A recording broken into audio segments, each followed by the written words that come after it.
వ్యాప్తంగా కాంగ్రెస్ పార్టీ జిల్లా అధ్యక్ష పదవుల కోసం కసరత్తు ముమ్మరం చేసింది. కరీంనగర్ ఉమ్మడి జిల్లా వ్యాప్తంగా ఏఐసీసీ నిర్ణయించిన కమిటీలు క్షుణ్ణంగా పరిశీలిస్తున్నారు పార్టీ నేతలు. నియోజకవర్గాల వారీగా మీటింగ్ కండక్ట్ చేస్తూ అభిప్రాయాలను సేకరిస్తున్నారు.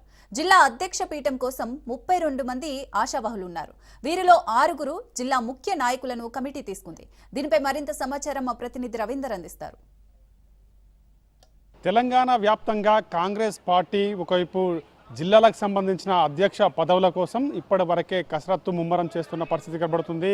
ఏఐసిసి ఆధ్వర్యంలో తెలంగాణలో ఒక కమిటీని అయితే ఏర్పాటు చేయడం జరిగింది. జిల్లాల వారీగా ఒకవైపు కమిటీలు వెళ్ళి జిల్లాల వారీగా ఎవరైతే అధ్యక్ష పదవి పీఠం కోసం ఎవరైతే ఆశావాహులు ఉన్నారో వాళ్లకు ఆ జిల్లాలో ఎటువంటి బలబలగం ఉందో, అదేవిధంగా వాళ్ళకు కార్యకర్తలతో మమేకమవుతున్నారా, వాళ్ళు అన్ని ఈ కార్యక్రమాలలో యాక్టివ్గా ఉన్నారా అనే కోణంలో మాత్రం ఇప్పటివరకే కరీంనగర్ జిల్లాకు కూడా ఒకవైపు ఏఐసిసి నిర్ణయించిన కమిటీ ఒక 4 సభ్యులైతే నిన్ననే రావడం జరిగింది. కరీంనగర్లో ఇప్పటివరకే జిల్లాకు సంబంధించిన డిసిసి పీఠం కోసం ఎవరైతే ఆశావాహులు ఉన్నారో వాళ్ళ పైన ఎవరు ఏ విధంగా పనులు చేస్తారు, ఒకవైపు కాంగ్రెస్ పార్టీలో ఎప్పటి నుంచి ఉన్నారు, సీనియర్ నేతల వాళ్ళు కార్యకర్తలతో మమేకమై ఉంటున్నారా, ఎప్పుడైనా ఎలక్షన్స్ జరిగినప్పుడు వాళ్ళ కార్యాచరణ ఏ విధంగా చేపడుతున్నారు, ఎవరిని గెలిపించుకుంటున్నారు, వాళ్ళ కార్యాచరణ ముందరికి తీసుకుపోతున్నారు అనే కోణంలో ఇప్పటివరకే నిన్నటి నుంచి కూడా ఒక గట్టి చర్చ జరుగుతున్న పరిస్థితి కనబడుతుంది. అదేవిధంగా వచ్చిన వారు కూడా దాన్ని క్షుణ్ణంగా పరిశీలిస్తున్న పరిస్థితి కనబడుతుంది. ఈరోజు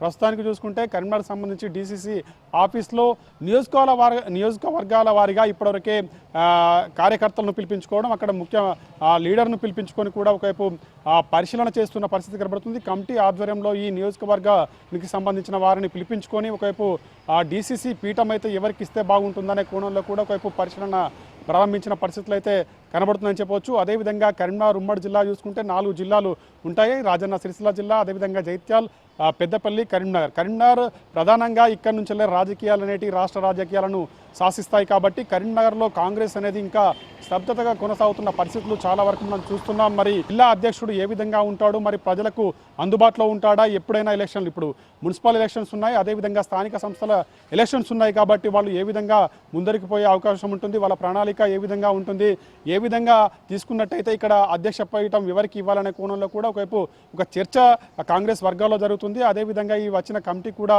పరిశీలన క్షుణ్ణంగా చేస్తున్న పరిస్థితి కనబడుతుంది. 17వ తారీఖు వరకు కూడా వచ్చిన కమిటీ నివేదిక తయారు చేయాలి. నివేదిక తయారు చేసిన అనంతరము 18వ తారీఖు వరకు మాత్రం ఏఐసికి అప్పచెప్పే విధంగా మాత్రం వాళ్ళు ముందరికి పోతున్న పరిస్థితి అయితే కనబడుతుందని చెప్పొచ్చు. కరీంనగర్లో చూసుకుంటే దాదాపు అధ్యక్ష పీఠం కోసం దాదాపు 32 మంది ఆశావాహులు అయితే ముందరికి పోతున్న పరిస్థితి కనబడుతుంది. దాంట్లో ముఖ్యంగా ఒక 6 ఏఐసికి సంబంధించిన కమిటీ అయితే తీసుకుందని చెప్పవచ్చు. ఒకరుగా చూసుకుంటే దాదాపు ఇటు మొన్నటి వరకు పార్లమెంటు ఎలక్షన్లో పోటీ చేసి ఓడిపోయిన వెలిచాల రాజేందర్ రావు, అదేవిధంగా మొన్న ఎమ్మెల్సీకి సంబంధించిన అక్కడ పోటీ చేసి ఓడిపోయిన ఆల్ఫోర్స్ విద్యా సంస్థల చైర్మన్ నరేందర్ రెడ్డి, అదేవిధంగా కోమటిరెడ్డి నరేందర్ రెడ్డి, అదేవిధంగా ఆకార భాస్కర్ రెడ్డి, అదేవిధంగా అంటే దాదాపు ఒక 6 సభ్యులను అయితే దీంట్లో తీసుకోవడం జరిగింది. ఇప్పుడు ప్రస్తుతానికి ఖమ్మంపల్లి సత్యనారాయణ డిసిసిగా ఉన్నారు కాబట్టి అతను పదవి నుంచి తప్పుకుంటారనే కోణంలో కూడా కొన్ని వార్తలు వస్తున్నాయి కాబట్టి కంపల్సరీ మరి వీళ్ళ 6లో ఎవరిని అధ్యక్ష పీఠానికి వాళ్ళు ఎన్నుకుని ఉంటారు, అదేవిధంగా వాళ్ళు పరిశీలించిన దాంట్లో ఎవరి పేరు ముందుకు వస్తుంది, వారిని ఎవరు లిపాప్లో అంటే ఇక్కడ నుంచి వాళ్ళు చేసిన అనంతరం కూడా 17వ తారీఖు వరకు పూర్తవుతుంది కాబట్టి 18 వరకు వీళ్ళు సమాచారం అయితే ఏఐసికి అందించాల్సి ఉంటుంది కాబట్టి ఇప్పటికే కార్యాచరణ పూర్తవుతున్న పరిస్థితి అయితే కనబడుతుందని చెప్పొచ్చు. ప్రధానంగా ఇందులో మెయిన్గా పోటాపోటీ అయితే కొనసాగుతున్న పరిస్థితి కనబడుతుంది. ఇటు వెల్చాల రాజేందర్ రావు, అదేవిధంగా ఆకార భాస్కర్ రెడ్డి, అదేవిధంగా అంజనీ కుమార్ యాదవ్, అదేవిధంగా మేడిపల్లి సత్యం, వీళ్ళు 4 అయితే పోటాపోటీన మాకంటూ ఒకవైపు వాళ్ళు ముందరికి పోతున్న పరిస్థితి కనబడుతుంది. మరి వీరిలో ఎవరికి ఈ పీఠం కైవసం అవుతుందనే కోణంలో మాత్రం కాంగ్రెస్ వర్గాల్లో ఒక చర్చ గట్టిగా కొనసాగుతుంది. పొన్నం ప్రభాకర్ మినిస్టర్గా ఉన్నారు, మరి పొన్నం ప్రభాకర్ నిర్ణయించిన వ్యక్తి అవుతాడా, లేదంటే ఏఐసిసి వచ్చిన దాంట్లో నిర్ణయించిన వ్యక్తే ఇక్కడ అధ్యక్ష పీఠంపై కొనసాగుతాడా అనేది మాత్రం కాంగ్రెస్ వర్గాల్లో ఒక గట్టి చర్చనైతే కొనసాగుతున్న పరిస్థితి కనబడుతుందని చెప్పవచ్చు. కెమెరా పర్సన్ కిషోర్తో కలిసి రవీందర్, రాజ్ న్యూస్, కరీంనగర్ జిల్లా నుంచి.